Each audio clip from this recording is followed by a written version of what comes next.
ನಮಸ್ತೆ ಎಜಿ ನ್ಯೂಸ್ಗೆ ಸ್ವಾಗತ.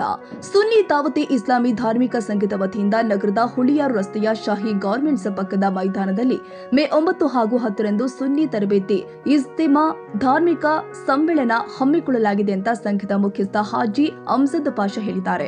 ನಗರದಲ್ಲಿ ಬುಧವಾರ ನಡೆದ ಸುದ್ದಿಗೋಷ್ಠಿಯಲ್ಲಿ ಮಾತನಾಡಿದ ಅವರು, ಮೇ 9ರಂದು ಮಹಿಳೆಯರಿಗಾಗಿ ಮಧ್ಯಾಹ್ನ 2 ಗಂಟೆಯಿಂದ ರಾತ್ರಿ 7 ಗಂಟೆಯ ತನಕ ಹಾಗೂ ಮೇ 10ರಂದು ಪುರುಷರಿಗಾಗಿ ಬೆಳಿಗ್ಗೆ 11 ಗಂಟೆಯಿಂದ ರಾತ್ರಿ 10 ಗಂಟೆಯ ತನಕ ಧಾರ್ಮಿಕ ಸಮ್ಮೇಳನ ಜರುಗಲಿದೆ ಅಂತ ಮಾಹಿತಿ ಕೊಟ್ಟಿದ್ದಾರೆ. ಸಂಘದ ಮುಖಂಡ ಸರ್ವರ್ ಅಹಮದ್ ಮಾತನಾಡಿ, ಮುಂಬೈನ ಅಲ್ಲಾಮಾ ಮೌಲಾನಾ ಹಾಫಿಜ್ ಓ ಖಾರಿ ಮೊಹಮ್ಮದ್ ಶಾಕಿರ್ ಅಲಿ ನೂರಿ, ಅಲ್ಲಾಮಾ ಮುಫ್ತಿ ಜುಬೇರ್ ಮಿಜ್ಬಾಯಿ, ಬುಲ್ಬುಲೆ ಬಾಗಿ ಮದೀನಾ ಅಲ್ಹಾಜ್ ಕಾರಿ ಮೊಹಮ್ಮದ್ ರಿಜ್ವಾನ್ ಖಾನ್, ಮಾಲೆಗೌನ ಔಲಾದೆ ಗೌಸೆ ಅಜಂ, ಹಜರತ್ ಮೌಲಾನಾ ಸೈಯದ್ ಅಮೀನುಲ್ ಖಾದ್ರಿ, ಮೌಲಾನಾ ಸಾದಿಕ್ ರಜ್ವಿ, ಹಜರತ್ ಮೌಲಾನಾ ನಜೀರ್ ಆಲಂ ಹಾಗೂ ಮೊಹಮ್ಮದ್ ಅಜ್ಮತ್ ಉಲ್ಲಾ ರಜ್ವಿ ಸೇರಿ ಹಲವು ಧಾರ್ಮಿಕ ಗುರುಗಳು ಕಾರ್ಯಕ್ರಮದಲ್ಲಿ ಭಾಗವಹಿಸಿ ಪ್ರವಚನ ನೀಡಲಿದ್ದಾರೆಂದು ಮಾಹಿತಿ ಕೊಟ್ಟಿದ್ದಾರೆ. ಸಮ್ಮೇಳನದಲ್ಲಿ ಪ್ರವಾದಿ ಮೊಹಮ್ಮದ್ ಪೈಗಂಬರ್ ಅವರ ಜೀವನ ಹಾಗೂ ಸಂದೇಶ, ದೇಶ ಪ್ರೇಮ, ಮಾದಕ ವಸ್ತುಗಳ ವಿರುದ್ಧ ಜಾಗೃತಿ, ಅಜ್ಞಾನ ವೃದ್ಧಿ, ಸಮಾಜದಲ್ಲಿ ಶಾಂತಿ ಮತ್ತು ಸೌಹಾರ್ದತೆ, ಸೂಫಿ ಸಂತರ ಜೀವನ ಮೌಲ್ಯಗಳು ಹಾಗೂ ದುಷ್ಕೃತ್ಯಗಳಿಂದ ದೂರವಿರುವ ಬಗ್ಗೆ ವಿಶೇಷ ಉಪನ್ಯಾಸಗಳು ನಡೆಯಲಿದೆ ಅಂತ ತಿಳಿಸಿದರು. ವಿದ್ಯಾರ್ಥಿಗಳಿಗಾಗಿ ವಿಶೇಷ ತರಬೇತಿ ಕಾರ್ಯಕ್ರಮ ಕೂಡ ಆಯೋಜನೆ ಮಾಡಲಾಗಿದೆ ಎಂದಿದ್ದಾರೆ. ಅಸ್ಸಲಾಮು ಅಲೈಕುಂ ವರಹಮತುಲ್ಲಾಹಿ ವಬರಕಾತು. ತಮಗೆಲ್ಲ ಒಂದು ಮುಖ್ಯವಾದ ಸಂದೇಶ. ಅರಸೀಕೆರೆ ಸುನ್ನಿ ದಾವತಿ ಇಸ್ಲಾಮಿ ವತಿಯಿಂದ 2 ದಿನದ ಸುನ್ನಿ ಇಜ್ತಿಮಾ ದಿನಾಂಕ 9/5/2026 10/5/2026 ನಡೆಯಲಿದೆ.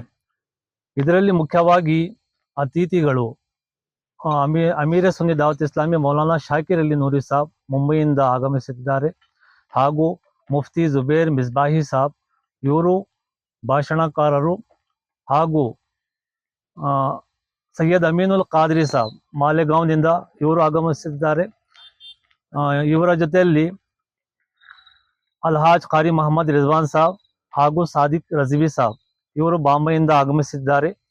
ಈ ಕಾರ್ಯಕ್ರಮದ ಉದ್ದೇಶ ಏನಂದ್ರೆ, ಮೊಹಮ್ಮದ್ ಪೈಗಂಬರರ ಜೀವನ ಮತ್ತು ಸಂದೇಶ, ದೇಶ ಪ್ರೇಮ, ಮಾದಕ ವಸ್ತುಗಳ ಕುರಿತು ಜಾಗೃತಿ, ಜ್ಞಾನ ವೃದ್ಧಿ, ಸೂಫಿ ಸಂತರ ಜೀವನ, ದುಷ್ಕೃತ್ಯಗಳಿಂದ ದೂರವಿರುವುದು ಸೇರಿದಂತೆ ವಿವಿಧ ಉದ್ದೇಶಗಳನ್ನು ಇಟ್ಟುಕೊಂಡು ಸಮ್ಮೇಳನ ಆಯೋಜಿಸಲಾಗಿದೆ.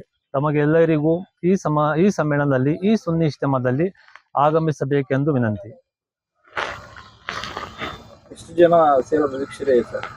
ಈ ಕಾರ್ಯಕ್ರಮದಲ್ಲಿ ಸುಮಾರು ಮಹಿಳೆಯರು 2,000ದಿಂದ 3,000 ಮಹಿಳೆಯರು ಆಗಮಿಸಿದ್ದಾರೆ ಹಾಗೂ ಪುರುಷರು ಒಂದು 5,000ದಿಂದ 6,000 ಜನ ಈ ಕಾರ್ಯಕ್ರಮದಲ್ಲಿ ಸೇರುವ ನಿರೀಕ್ಷೆ. ಎಲ್ಲಾ ತರದ ವ್ಯವಸ್ಥೆ ಮಾಡಿದ್ದೀರಾ? ಹಾ, ಎಲ್ಲರಿಗೂ ವ್ಯವಸ್ಥೆ ಇದೆ.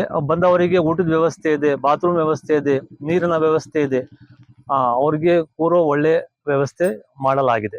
ಸುದ್ದಿಗೋಷ್ಠಿಯಲ್ಲಿ ಸೈಯದ್ ಅಲಿಜಾನ್, ಫರಾಹತ್ ಅಲಿ, ಫಯಾಜ್ ಪಾಷಾ, ಮುಬರಕ್ ಪಾಷಾ, ಸೈಯದ್ ತೌಸೀಫ್, ಫರಾಜ್ ಪಾಷಾ, ಫಯಾಜ್ ಪಾಷಾ, ಮೊಹಮ್ಮದ್ ಸಮೀರ್ ಸೇರಿ ಮತ್ತಿತರರು ಉಪಸ್ಥಿತರಿದ್ದರು. Parveez Ahmed, AG news.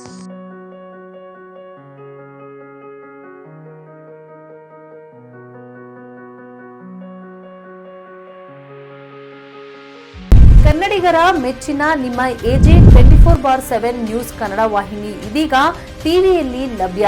ವೇಳೆ ನೋಟಿಸ್ ಕೊಟ್ಟಿದ್ರೆ ವಾಪಸ್ ತಗೋತೀವಿ.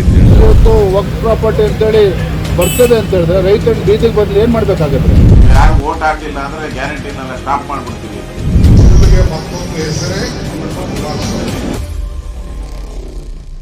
ಕರ್ನಾಟಕ ಮತ್ತು ದೇಶ ವಿದೇಶ 360 ಡಿಗ್ರಿ ಸುದ್ದಿ ಹಾಗೂ ಉತ್ತರ ಕರ್ನಾಟಕ, ಬೆಳಗಾವಿ, ಬಾಗಲಕೋಟೆ, ಧಾರವಾಡ, ಹಾವೇರಿ, ಗದಗ, ಬಿಜಾಪುರ ಜಿಲ್ಲೆಯ ಕ್ಷಣ ಕ್ಷಣದ ವಿವರವನ್ನ ಪಡೆಯುವುದಕ್ಕೆ ಎಜೆ 24/7 ನ್ಯೂಸ್ ಕನ್ನಡ ವಾಹಿನಿಯನ್ನ ಲೈಕ್ ಮಾಡಿ, ವಿಡಿಯೋಗಳನ್ನ ಶೇರ್ ಮಾಡಿ, ಕಮೆಂಟ್ ಮಾಡುವ ಮೂಲಕ ನಮ್ಮ ವಾಹಿನಿಗೆ ಸಹಕಾರ ನೀಡಿ ಮತ್ತು ಚಾನೆಲ್ ಅನ್ನ ಸಬ್ಸ್ಕ್ರೈಬ್ ಮಾಡಿ. ಧನ್ಯವಾದಗಳು.